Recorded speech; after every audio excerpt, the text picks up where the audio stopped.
John Higby gave me a huge 1 year's worth of subscriptions on Patreon and sponsors today's video. Zoraline Cosmos Caller versus Obika, Muldrotha, and whatever the hell that is.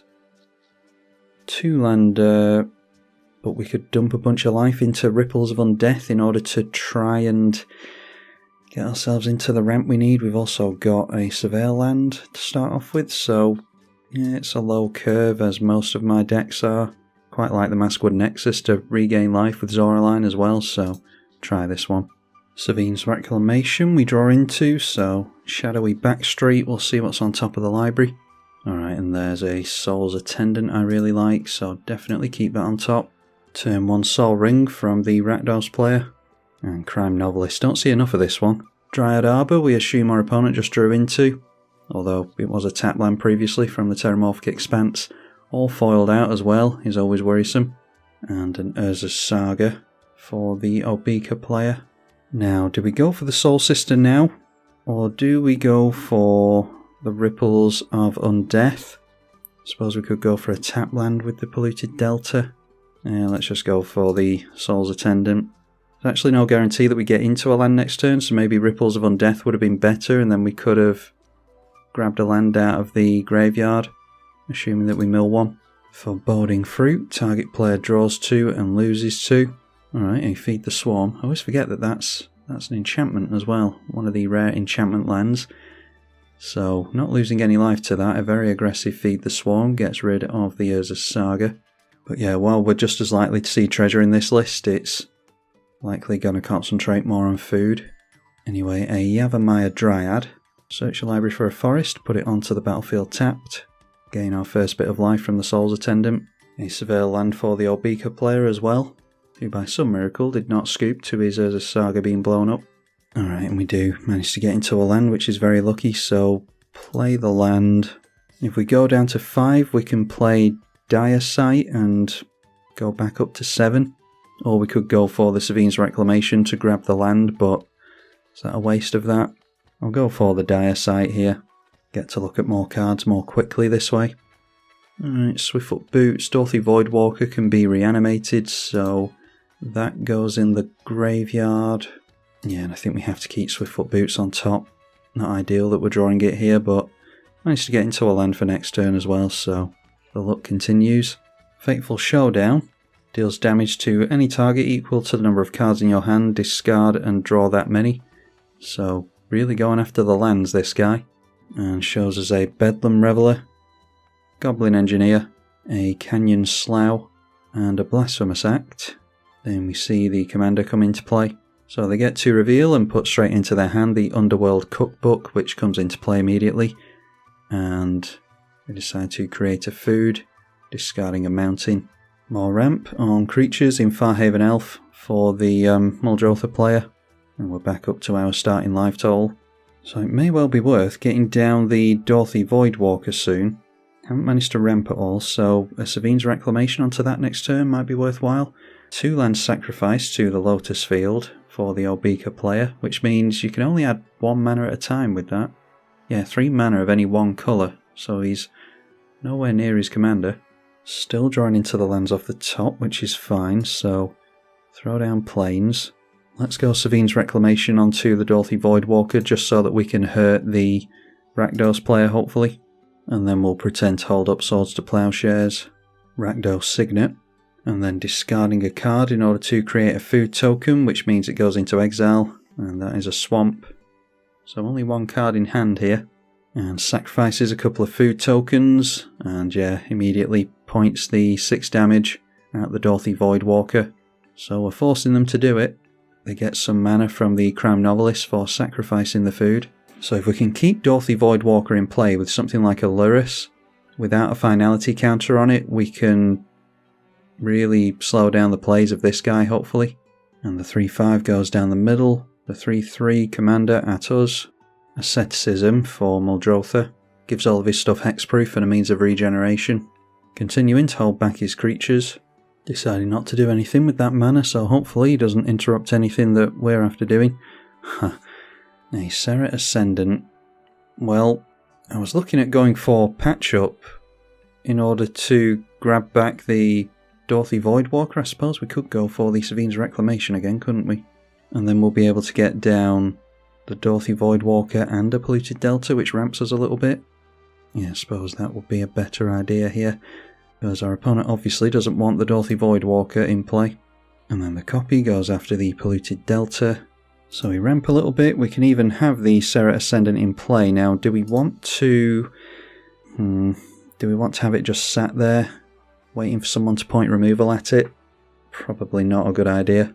Let's go for a scrub land anyway, because we are consistently holding up Swords to Plowshares mana. I'd play Serra Ascendant now if we didn't have Swiftfoot Boots available to us, but should be able to keep our life total up high enough in order to keep this relevant. Faithless Looting is draw 2 and exile 2 with our Dorothy Voidwalker, and the Faithless Looting does not get flashback either, so they get rid of a couple of lands with Faithless Looting, just one card in hand. Obviously the Voidwalker is really good with Muldrotha as well, so this is why I'm eager to keep it in play. Sacrificing the Underworld Cookbook, can they get that back from exile? No, you just search your library for it. I thought you'd be able to search your library, exile, graveyard, but no, the Cookbook has gone down. And they went for the Bedlam Reveler, which they are casting now. So when it enters, discard and draw 3. I've seen a Forgotten Cave, they must have cycled that, because that's gone into exile as well. 4/6 swings in towards us. I imagine that he's going to start concentrating on us. The commander goes to the right though. Oblivion Stone, and they can't afford... Yeah, Oblivion Stone, that's risky to get that down now, because we assume that they're going to go for the 5 mana into that and destroy everything. So Cathar Commando is going to have to get rid of that beforehand, I think. Albika finally making play by turn 6. Alright, Cabal Coffers is going to see 4 swamps.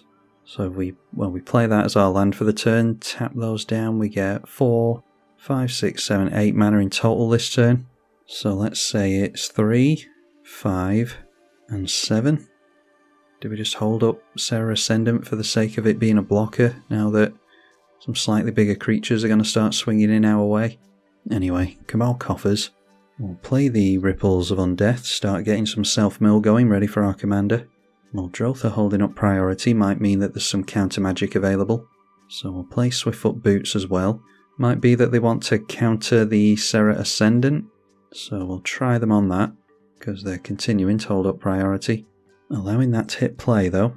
Could be holding up removal for the Dorothy Voidwalker as well, but I definitely want the Cathar Commando to hit play, so we'll just have to leave the 3 mana held up. Unfortunately not able to get Swiftfoot Boots onto the Ascendant. If I'd played it last turn, obviously we could be swinging in here, but if it gets destroyed it's not the end of the world, we've got patch up that we can use. A Bone Shards being pointed at the Dorothy Voidwalker again. And there we see a Terminal Agony. So that has a Madness cost, which can go at something as well, if they want to put the 2 mana into it. So that goes after the Serra Ascendant, as you would assume, so we've got our patch-up targets. Prowess triggering on Bedlam Reveler this whole time. Really buying ourselves a lot of time by constantly reanimating the Dorothy Voidwalker. Not sure if they discarded or sacrificed something here. Yeah, I can't see anything else in exile, so they must have sacrificed a creature. I can't remember what they had in play now. Maybe there was a token. So then, do we go for the Terminal Agony? Can we dodge timing effects? If I go for Terminal Agony, can I do it at instant speed? Oh well, I'll try it. It's going to go down anyway, so I might as well sacrifice it. Oh no, we do still have the timing restrictions on this. Well, I don't think we had many other choices anyway, so not to worry. A Field of Ruin could go after our Cabal Coffers, ironically getting us into another swamp. Problem is, it should play Demolition Field as opposed to this, because it ramps all your other opponents as well. It does go after the Field of Ruin. And then we'll wait for the Cathar Commando in response to attacks, because I imagine more stuff is coming in towards us.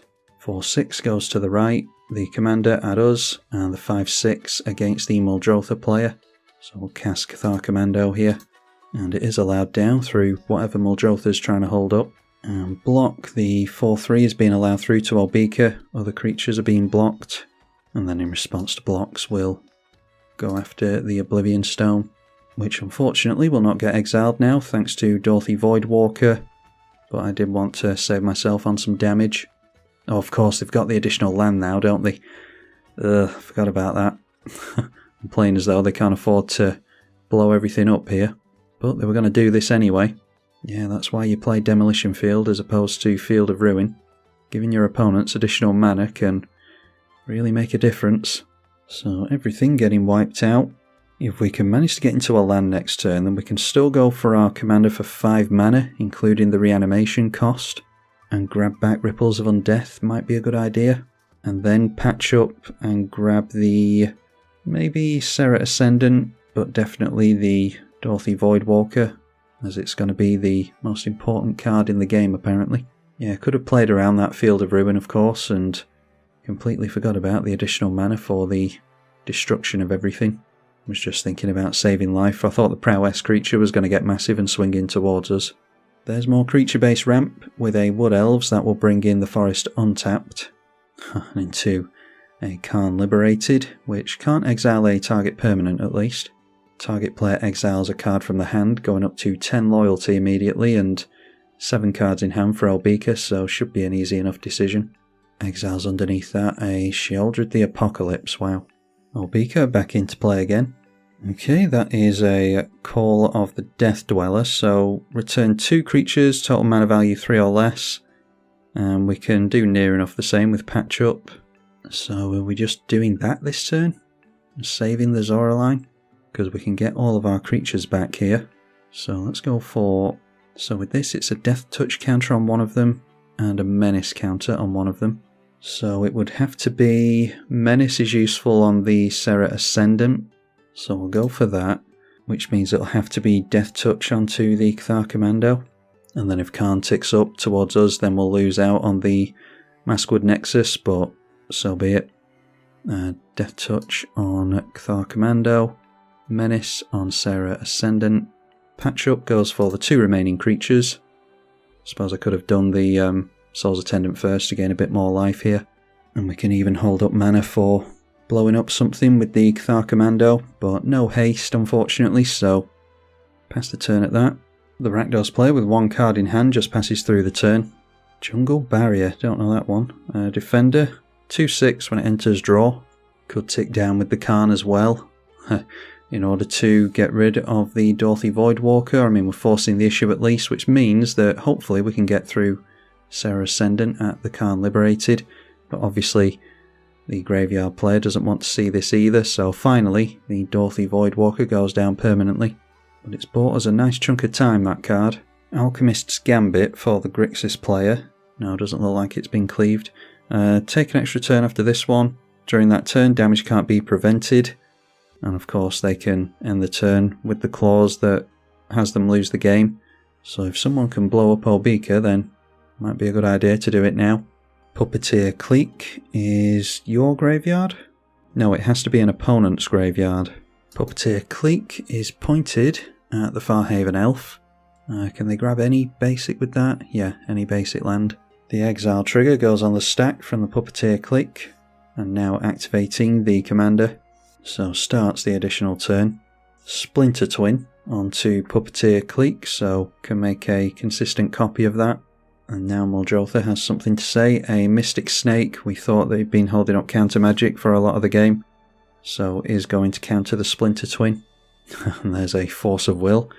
Yeah, I did ask for power level 5 to 6, which some of you will be enraged that I pointed that out, but this is Magic Online. What did he exile? Exiled a Rhystic Study in order to land that. We've got removal for Splinter Twin at least. So Puppeteer Clique gets a copy of itself thanks to the Splinter Twin. Points Puppeteer Clique at the Mystic Snake just so that it can't be used again, which I'm not against. Last chance is another extra turn. You can see why Elbika stuck it out for so long now. At least he's making up for lost time with these extra turns. And then the 3/2 swings in at the Karn Liberated, as does the Snake. So they can just destroy the Snake with the Defender. I don't know why you'd reanimate it, you're just giving him access to the Snake again. The 1/1 goes there as well. So the question is, do we let them keep the Splinter Twin? Yeah, the Simic creature blocks the other Simic creature, and the 2 land ramp creatures both trade each other as well. So Karn Liberated goes down to 4, should be able to get rid of it with the Vendilion Cliques next turn. Not necessarily too worried about him making more copies of the Puppeteer. Like, the tokens can't come back in with Persist because they just evaporate when they die, so... Anyway, there's another turn after this, so Beaker obviously removing these triggers from the stack. Just 2 cards in hand this turn at least. Through to attacks. Puppeteer Clique, just one of them goes at Karn Liberated. So trying to make us deal with it, I imagine. Okay, and not copying with Puppeteer Clique now with the Splinter Twin, so just leaving it open during the next turn cycle. Obviously activates our Beaker for the last chance this time. Passing the turn over to us finally with 2 cards in hand. 7 mana, so it'd be funny if he had a Cyclonic Rift after all this. Anyway, so what we draw into. An Anguished Unmaking. So we can play our commander and reanimate the Ripples of Undeath. Doesn't matter too much if that has a finality counter on it. That'll be, yeah, not enough mana to go for holding up the Anguished Unmaking, unfortunately. But we'll be able to hold up the Cathar Commando still. Priority held up by the Grixis player. So pay 2 mana and 2 life. Grab back, it's either Swiftfoot Boots or the Ripples of Undeath, and Ripples of Undeath is a good one in this deck. Especially when we've got surplus life to dump into it. So then it's through to attacks. I think we have to deal with this Karn while we've got the opportunity. Don't think they're going to be able to replay Muldrotha and Karn in the same turn. So we managed to get ourselves up to 49 and we will pass the turn at that. A land played by the Rakdos player, and the Dorothy Voidwalker's obviously gone down now thanks to Muldrotha, so he might be more willing to do something. Bake into a Pie destroys a creature. We get to keep our Cathar Commando, because the Puppeteer Clique will die and the Splinter Twin will go down. But before that, making a copy of it. So a copy enters, triggering the Soul's Attendant again. Oh, of course, forgot about the Mystic Snake, so aiming for that is going to be able to counter the Bake into a Pie. So we'll see if Muldrotha, with only 2 cards in hand during his turn, is going to be able to deal with any of this. Cycling a Baron Moor to start things off. Kakusho, the Evening Star. Is this each? Yes, each opponent loses 5 life when it dies. So each opponent has 0 cards in hand. I'm going to assume that they don't have an answer to the Splinter Twins, so I'll just get rid of it now. Losing out on Cathar Commando. Sacrificing the Cathar Commando, but if we're desperate we can reanimate it with Zoraline next turn. Deadly Rollick, thrown onto our commander. We can always aim the Swiftfoot Boots over there and attack him with it anyway, so not the worst thing to happen. Better that than going after the Ripples of Undeath, to be honest. And the 2-2 swings at us. We're at a massive life total, so I don't really care. So with the Ripples, we draw first into Agadim's Awakening. Might just use that as a bolt land here. See what we mill first. Mill a couple of Swamps and an Essence Channeler, which is good with the Soul Warden. So I think that's worth putting into our hand. And then let's play the land, and we will bolt it in. So it's 5 mana and then 2 to reanimate something with our commander. Don't have the surplus mana to put the Swiftfoot Boots on our commander, unfortunately. Otherwise we could go for Anguished Unmaking onto the Puppeteer and then start swinging in with the Serret Ascendant over there, because they've got a couple of 3-powered creatures to block with Menace. And we could start gaining life into Essence Channeler as well with that. Yeah, so potentially didn't need to pay that life into the Agadim's Awakening, but hopefully won't matter. Priority being held up by this player, but we'll force them to use whatever counter magic they might have. So the Soul's Attendant gains life and puts a plus counter onto the Channeler. Then let's try Anguished Unmaking onto the Clique. Risky leaving definitely Muldrotha around, because he could top deck into something that gets him back into the game, but a Fierce Guardianship, so that's 2 pieces of free counter magic that we've seen, but forcing him to use these things. So in that case, I think I have to go to the left, unfortunately, because I don't want the Muldrotha player to get distracted and start looking at us. I'd rather he swings in next turn and loses the Kakusho, but doesn't necessarily care about it dying. One of these will come back in with Persist, so that could take the Kakusho is the problem. Anyway, another plus counter on the Channeler when we gain lifelink. The Rakdos player in top deck mode, just passing straight through the turn again. Does need to be able to discard a spell in order to be able to get his commander down. And there we see now Spell Bomb. So should keep hold of that, I think. Because what he could do is have Puppeteer Clique go into the bin, have Persist on the stack, and then exile his graveyard. Looks as though he's going to be hasty with it though. Yep, and just does it straight away. So exiling that player's graveyard at least, but is just eager for the card draw. I definitely would have swung in with Kakusho at the Puppeteer Cliques, assuming that they both block, which they might not with a now Spellbomb in play in all fairness. But I think they certainly would have done if we swing in the Serra Ascendant over there. Anyway, might have drawn into something of relevance. Otherwise it's Muldrotha. Yep, Muldrotha, and now Spellbomb onto our graveyard perhaps, which will get rid of the Swiftfoot Boots annoyingly. Okay, no Spellbomb, our graveyard being left intact thanks to Asceticism coming into play. Only affects his creatures that are in play though, and not attacking him with Kakusho. So it might have to be us sacrificing our Serra Ascendant. Okay, now the Rakdos player was tapping down mana there. Yep, he's going for something. Lightning Axe onto the old beaker. It's even from across the table as well. This is what makes me wish that it was like some Yu-Gi-Oh anime type thing where you literally had a flaming red axe fly across the table at the commander. Now the problem is if we swing the Serra Ascendant in over here, they'll be able to steal it with the Click when it comes in, but it'll be a 1-1 at least. There is an Obsessed Stalker for us. Can't deal damage to our opponent with Golem this turn unless we can get into a Lightning Greaves maybe. Mill with the Ripples of Undeath.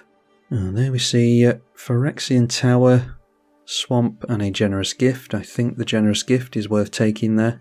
So let's play the Zoraline, which triggers Soul's Attendant, making the Essence Channeler it will be a 6-5, so they might want to double block on that instead.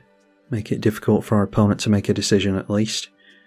And Zoraline, we will grab the Swiftfoot Boots before our stuff gets exiled, it's only a matter of time. Unfortunately missing land drop, so again not able to equip the Swiftfoot Boots, but we'll get it out of the graveyard. And we have paid life this turn with the Ripples of Undeath, so this now has Flying and Vigilance. And let's see how our opponent wants to block here. Don't want to keep being held hostage by the Grixis player. Zoraline triggers for a life gain because a bat is swinging in. So now a 7-6 Flying Vigilance.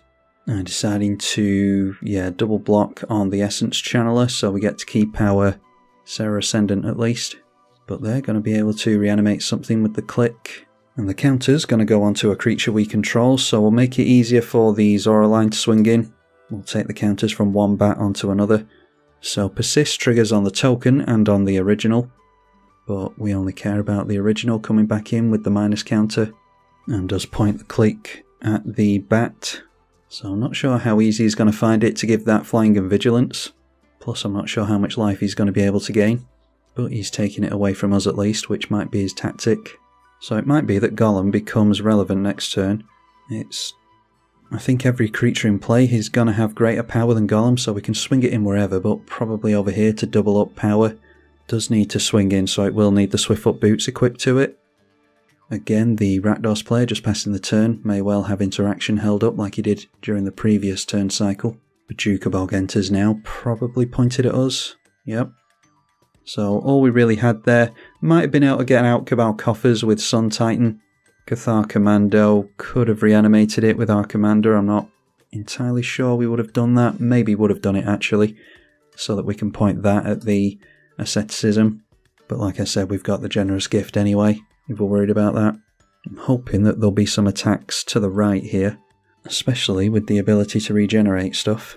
There's the now Spellbomb again, and now the Spellbomb being cracked for a card draw and pointed at the Rakdos deck. Oracle of Muldaya, able to potentially get additional lands off the top, but certainly able to play them from the graveyard. See a Coiling Oracle on top of the library. And after the shuffle, see a Drownyard Temple on top. I think he might have made both of his lands for the turn though. So then plays from the bin, there is the Khan Liberated again. Probably goes after our Serra Ascendant with that. But we see more counter magic, we might have to ignore old Beaker and start going after Muldrotha here. This is the issue with Muldrotha. Discontinuity. End the turn when you spend 6 mana on it, which means that the Khan is exiled because it was on the stack when the turn was ended. Our Essence Channeler, 2-1, goes into the left, as does the Snake, and then deciding to hold the Snake back actually, so just the Bat. So it's through to our turn again, turn 13, and a Smothering Tithe, still got 3 players in play, so might be worth having. Mill 3 with the Ripples of Undeath, and select what we would like, a couple of lands, and there is a Life Creed Duo, which is just more life gain for us, which could come in handy with the Golem, so let's say yes to that. So in that case it can be Life Creed Duo first, and then the Golem can definitely get through to Muldrotha, which is who has now become the threat, assuming Obika just calms down a little bit. So go for the Golem. I suppose we could have gone for a land, like Ancient Tomb, seeing as how we're missing land drops. Could have gone for that off the enchantment and then reanimated Life Creed Duo, but I wanted to maximise the amount of life that we gain. So gain some more life. Swiftfoot Boots onto Golem. This does mean that we're not holding up Generous Gift, unfortunately, but haven't managed to draw into all that much ramp. I don't know if we've drawn into any this game, actually. Anyhow, definitely no reaches, it's just the 5/5 flyer, so they could gain a nice chunk of life here, but we need to force them to use it. So swing in like this, definitely need to swing in with Golem as well. And I thought Maskwood Nexus might be a bit difficult, and we've had it in hand forever here and haven't had a chance to play it, unfortunately. Otherwise we'd be gaining more life gain with these being bats. Nothing to reanimate with Zoraline, unfortunately. Deciding to block commander damage, as you'd probably expect. And get our opponent down to 25. They will gain 15 from the Kakusho as well, taking them back up to their starting life total. Ideally, we'd be able to point removal at the Muldrotha here, but obviously the asceticism isn't allowing us to do that. Now, do we protect Zoraline with the Swiftfoot Boots, or the Serra Ascendant? I think Zoraline having that much power is going to be decent, so protect that. And then they lost 10 life to the Golem Obsessed Stalker at the end there, so go back down to 30. But they're going to need to rely on that Kakusho quite often. Well, there's a Squee Goblin Nabob, so finally able to do something over there. Noteworthy that the Essence Channeler has gone down over here as well, because the Puppeteer Clique went onto the stack previously and they didn't have the Obika to keep it, so not able to make use of this for the rest of the game, unfortunately, but glad to show it off a little bit. Really good one, Essence Channeler. Now seeing a Demonic Tutor on top for the Muldrotha player, which we don't want to see.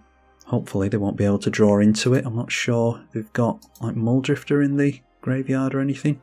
No, of course, forgot about the Oblivion Stone. This is where Muldrotha gets really fun. Has the surplus mana for multiple regeneration shields as well. So a shield going onto Muldrotha and onto the Oracle. Blows everything up, including his own asceticism at least, so now we've got the ability to get rid of Muldrotha. But the Ripples of Undeath and the Swiftfoot Boots go into exile because they had finality counters on them.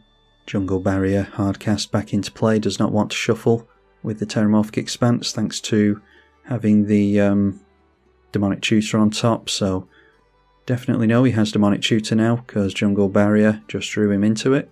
Alright, Obika just passing through the turn with 2 cards in hand. I think we're just going to have to set up here, unfortunately.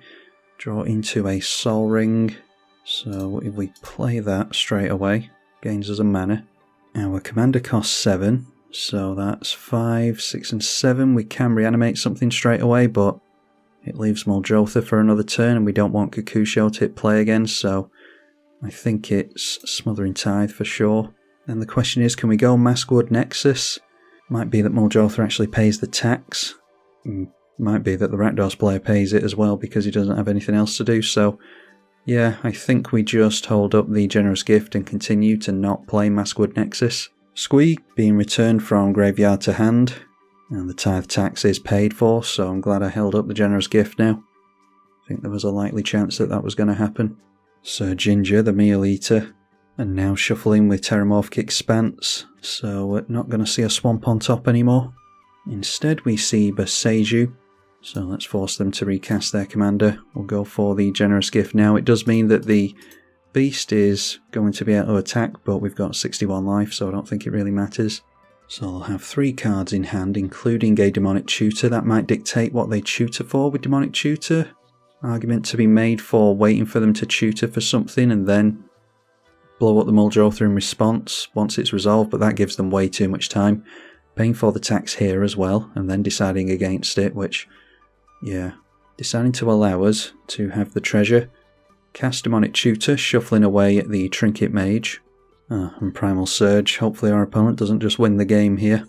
See another annoying one, Pernicious Deed. That can just blow everything up.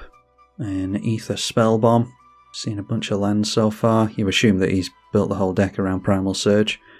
Urborg, Fleshbag Marauder, a Verdant Catacombs, Acidic Slime, Silvuk Replica, Seer's Vision, Claws of Gix.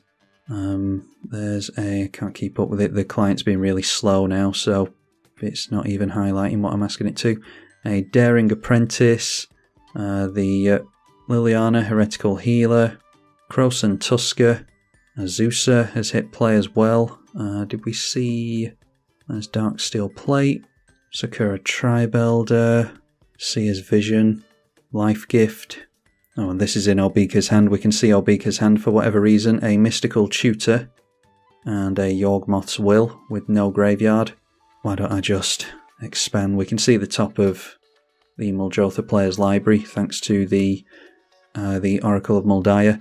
So just expand this and fast forward the game, because it's just going to be a case of him flipping his deck upside down, I imagine, and I assume he's got Concordant Crossroads to give everything haste. It's turn 14, so yeah, I suppose it's about time the game ends. Ugin the Spirit Dragon we just saw there as well, so that can exile everything again, although it will include his entire board. Near enough.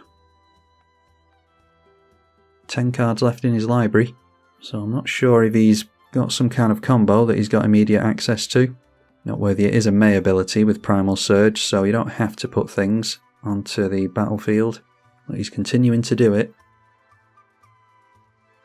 Akroma's Memorial is haste, flying, protection from red and black, and vigilance, so they can do the activated abilities. He does have Muldrotha in the deck, we mentioned that previously. Oh, is he going to draw to an empty library? Surely he's got a means of protecting against that. Or he just didn't cast it. That's funny that Muldrotha was the last card in his deck. I don't think he played it. Oh, Muldrotha is on the stack there. Anyway, this player decided to scoop. I don't know what our opponent's aim is here, but probably a safe bet that he wins. Can't have any damage dealt to him thanks to a Glacial Chasm in play as well.